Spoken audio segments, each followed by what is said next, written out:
देश के नागरिकों को यह जानने का अधिकार नहीं है कि राजनीतिक पार्टियों को मिलने वाला फंड आखिर कहाँ से आता है। जी हाँ, आपने सही सुना है। मोदी सरकार ने सुप्रीम कोर्ट को यह जवाब देते हुए कहा है कि इलेक्टोरल बॉन्ड्स यानी चुनावी चंदा के बारे में जानने का अधिकार जनता को नहीं है। और आज के वीडियो में हम इसी पर विस्तार से बात करेंगे और समझेंगे कि ये इलेक्टोरल बॉन्ड आखिर चीज़ क्या है, ये बॉन्ड कौन और क्यों देता है, और ये सब यहाँ की जनता को जानना क्यों जरूरी है। और इससे भी ज़्यादा ज़रूरी ये है कि सरकार उसको मिल रहे पैसों की जानकारी यहाँ की जनता से आखिर क्यों छुपाना चाहती है। तो चलिए शुरुआत करते हैं। सबसे पहले ये समझते हैं कि ये इलेक्टोरल बॉन्ड क्या है।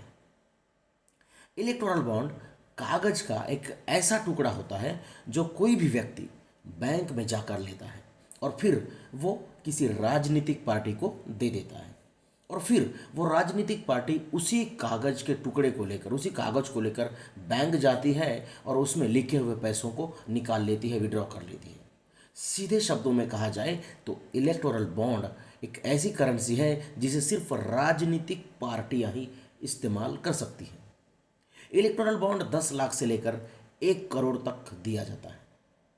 साल 2018 में इलेक्टोरल बॉन्ड की शुरुआत हुई और तब से 31 पार्टियों को 16,000 करोड़ से भी ज़्यादा का चंदा दिया गया है, जिसमें सबसे ज़्यादा चंदा बीजेपी को मिला है।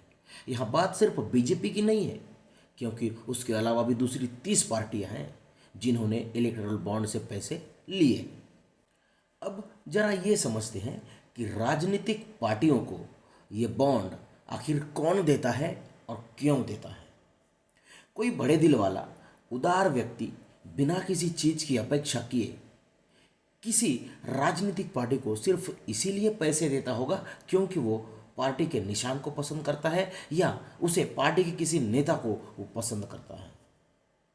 आपको क्या लगता है, आप किसी पार्टी को लाखों करोड़ों रुपए क्यों देंगे? बिना किसी मतलब के ऐसे ही दे देंगे। उसके बदले में आपको कुछ भी नहीं चाहिए, कोई बड़ी सी डील, कोई लाइसेंस, कोई ठेका, कोई खदान, कोई एयरपोर्ट। अब किस व्यक्ति ने किस पार्टी को कितना चंदा, कितना पैसा दिया, ये वो देने वाली पार्टी जाने और उसे लेने वाली राजनीतिक पार्टी जाने। लेकिन इसके बारे में जनता को जानने की क्या जरूरत है? जनता को इससे क्या लेना देना है?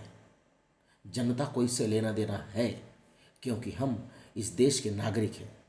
हमें यह जानने का अधिकार है कि हमारे पैसों का क्या किया जा रहा है, हमारे पैसे का इस्तेमाल कहाँ हो रहा है, हमारे पैसे कहाँ खर्च हो रहे हैं, हमारा पैसा किसके पास जा रहा है।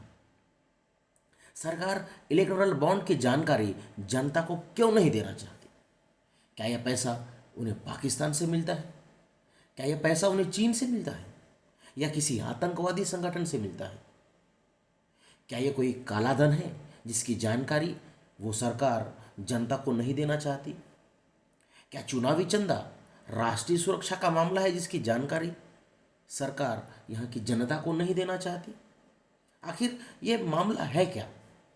देश में विकास के नाम पर जो भी बड़े बड़े प्रोजेक्ट बनते हैं, चाहे वो हाईवे हो, चाहे वो एयरपोर्ट हो, खदानें हो, ये सब इनका काम प्राइवेट ठेकेदारों को दिया जाता है।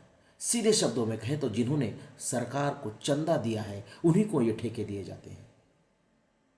और सरकार इसीलिए इलेक्टोरल बॉन्ड की जानकारी जनता को नहीं देना चाहती, क्योंकि अगर ऐसा हुआ तो ये साफ हो जाएगा कि सरकार को किसने कितने पैसे दिए हैं और उसके बदले में सरकार ने उसे क्या क्या दिया है, कौन सरकार का दोस्त है, किसका कर्जा सरकार ने माफ़ किया, सरकार किसे बचाना चाहती है और किसे डुबाना चाहती है। ये सब कुछ स्पष्ट हो जाएगा और यहीं से पूंजीवाद का जन्म होता है और लोकतंत्र की हत्या होती है।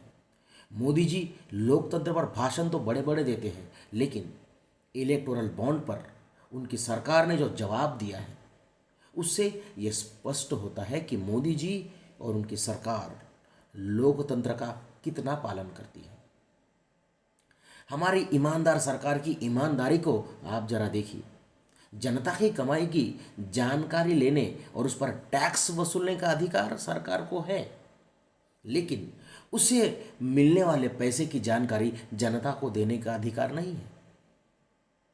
इस बात के खिलाफ देश की सभी राजनीतिक पार्टियों को सुप्रीम कोर्ट में जाकर इसका विरोध करना चाहिए। ऐसा कानून बनाना ही सरकार की नीयत को दर्शाता है और सरकार को ऐसे निर्णय से लोकतंत्र कमजोर हो रहा है।